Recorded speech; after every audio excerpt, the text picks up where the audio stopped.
Okay, well, by popular demand, you guys, I hear a rumor that you need a little video on how to do task 6.3 with the bond energies and things like that. If you hear a little noise in the background, it's simply because I'm at home and there's stuff going on here. So, at any rate, I will just get rid of my video of myself here and slide that. And that's kind of cool. Okay, I'll just put this away over here. Okay. Well, the first part, we'll talk about this in class sometime. We won't worry about that right now. You might have to remind me. But we get to this bond dissociation energy. Okay, bond dissociation energy, BDE. You know, Dingle likes to abbreviate everything. BDE is bond dissociation energy. He tells you that right up here. And it is simply how much energy it takes to break a bond. Okay, and here in bold, this is kind of important stuff. I think we already know this, but breaking a bond is endothermic. Okay, whereas making a bond is exothermic. Okay, so when you make a bond, energy is released, and when you break a bond, energy has to be put in.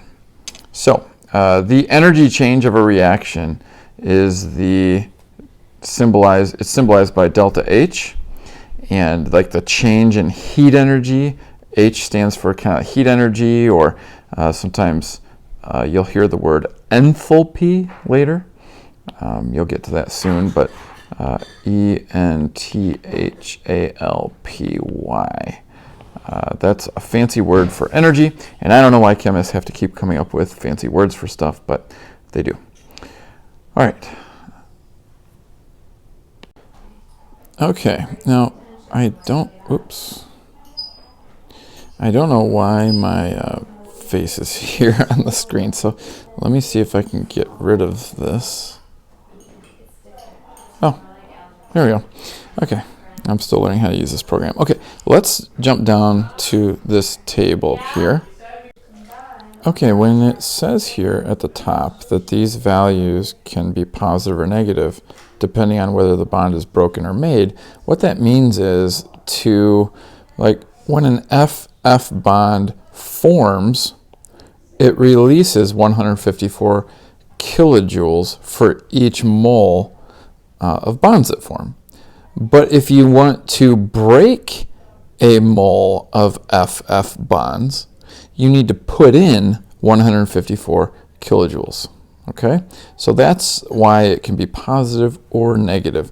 And here are the various energies needed to break various bonds. Okay?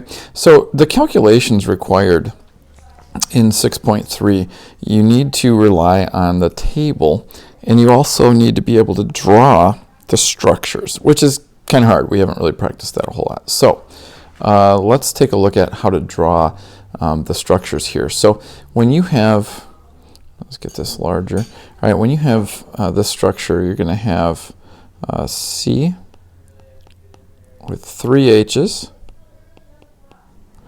and another C with 1 H, and then the double bond, and then 2 more H's,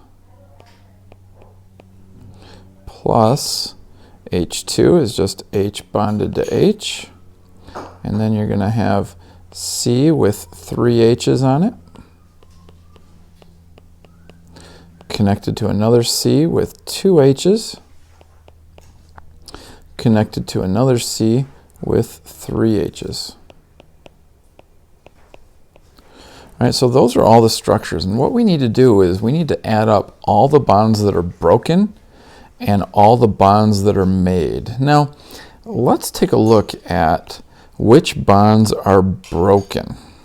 Okay, notice what I'm going to do is I'm going to highlight all the bonds that are not broken.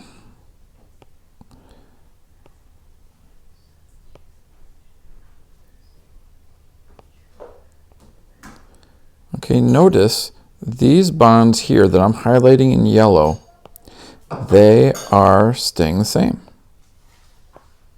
Okay, so all those bonds in yellow are not broken or made. All right. So I will get maybe a different color highlighter, and we'll look at what bonds are breaking here. This bond is breaking, this double bond. This bond is breaking. And then which bond is made? I'll get a green for that. That one's made, and that one's made. Okay, so really we are breaking the bonds I highlighted in blue and making the bonds that I highlighted in green. Okay, so the broken bonds, let's look up the carbon-carbon double bond and the hydrogen single bond on the table up above. Okay, so here's the hydrogen single bond, all right, 436, and the carbon-carbon double bond is 612. Okay. So this one is 612, and this one was 436. So we can add those up. 612 plus 436. And then let's look at which bonds are broken, or I'm sorry, which bonds are made. You have this is a carbon-carbon bond and a carbon-hydrogen bond. So let's look up those values on the table. A carbon-carbon bond is right here, 348, and a carbon-hydrogen bond is 412. So this is 348.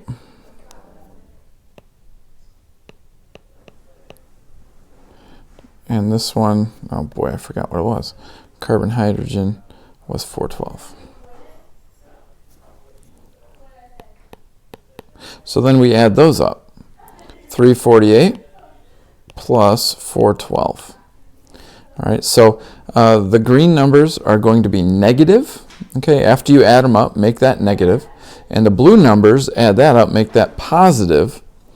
And then you'll have a positive number here. And you'll have a negative number here. Add the positive and the negative number together, and you should be all set. Okay, so we add this up, and it is 1,048 kilojoules. And we add this up, and it is 760 kilojoules. We make it negative, okay, because that is the exothermic side. And then to get our final answer, we just take 1048 and negative 760, and that gives us 288 kilojoules as our final answer. Okay, so now we can look at the next one. All right, we got to look at the energy change for this reaction. Let me draw the structures, because that is what I think can be pretty challenging on these. So here we've got carbon bonded to 3 hydrogens and bonded to another carbon with only 1 hydrogen. Double bond like that. Okay. And then Br is just a single bond. And then we've got C, H, H, Br, C. Now this carbon here is attached to a hydrogen and a Br, and then the final carbon has 3 hydrogens attached to it. Now I know we're not used to seeing the formulas written like this, but this is how a lot of organic formulas are written. Okay, so this carbon right here, we know every carbon has to have 4 bonds. Okay, so the carbon then is going to have, this carbon is going to have a hydrogen. All right, and there's the hydrogen, and it's going to have a bromine, and there's the bromine. All right. Okay, so here are all the structures. Now let's take a look at which bonds are not going to be broken. Okay, which bonds are not breaking here? We can see a lot of the bonds remain the same. This bond and this bond are still intact. This carbon single bond is still intact. This carbon-hydrogen bond is still intact. And this carbon-hydrogen, and same thing here and here. Okay. So all the bonds that I've highlighted in yellow are still intact. Now I'll highlight some in blue that are going to break. This bond has to break. We got to look that up. And this bond has to break. Which bonds get made? There's a bond that gets made here, here, and here. So, and here. All right, so there are 4 green bonds that are being made, 2 blue bonds that are breaking. Okay? So, it is important to realize that this double bond, you have to break the whole bond. Look up that at the table, and then you have to make a new single bond. You can't like do something weird like take the double bond value and cut it in half. You got to break the whole bond and make a new bond. So I'll leave you with that one. You can go ahead and see if you can do that one yourselves. Okay, we can look at the question 3 and 4. Here, these structures are going to be easier to draw. Okay, so again, let's just, I'll do that for you real quick. We've got C with 4 hydrogens, and Cl, single bond, and F, and then we've got carbon bonded to 2 Fs and 2 Cls, and then we've got HF, and then we've got HCl. Now with this one, it's important to realize that these coefficients matter. You've got 2 of these, 2 of these, and 2 of these, 2 of these. Okay, so what that's going to mean, let's look at which bonds. Now here, all the bonds are breaking, all the bonds are making. In the previous 2 questions, some bonds were staying the same. Not so here. Okay, so we need to look up all of these bonds. All right, and when you add up, like, so for example, let's just pick on the chlorine-chlorine bond right there. All right, we're going to look that up on our table. The chlorine-chlorine bond is 239. Okay, so we're going to go down here and double it because there are 2 chlorine-chlorine bonds. What did I say? It was 239 times 2. So when you add it up, make sure you double it. Okay, same thing with the fluorine-fluorine bond. You'll have to double that one as well. All right, let's go ahead and move on to number 4. I'll let you finish up number 3 on your own, and we'll look at these structures real quick. Go ahead, try to draw this first one on your own. Okay, try to draw that. Pause the video and see if you can get that. Okay, hopefully you did this. This first carbon has 3 hydrogens on it, and then it has to be connected to the next carbon that has 2 hydrogens on it. And then that's connected to an O, and that's connected to an H.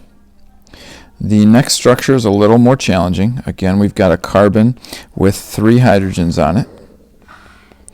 And we've got the next carbon. Now, these 2 oxygens are kind of strange. Okay? There's going to be one of them that's a double bond, one of them that's a single bond, and then the hydrogen. Okay? So whenever you see COOH, it's going to look like this right here. A double bond, a single bond, and the oxygens attached to the hydrogen. All right. Well, this compound here, you got carbon, 3 hydrogens. Carbon, this one each has an oxygen. And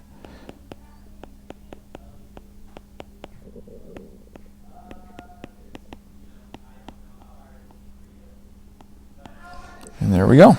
Okay, those are the structures, and you can go ahead and figure out which bonds break, which bonds get made, and I'll let you do the rest of this problem on your own.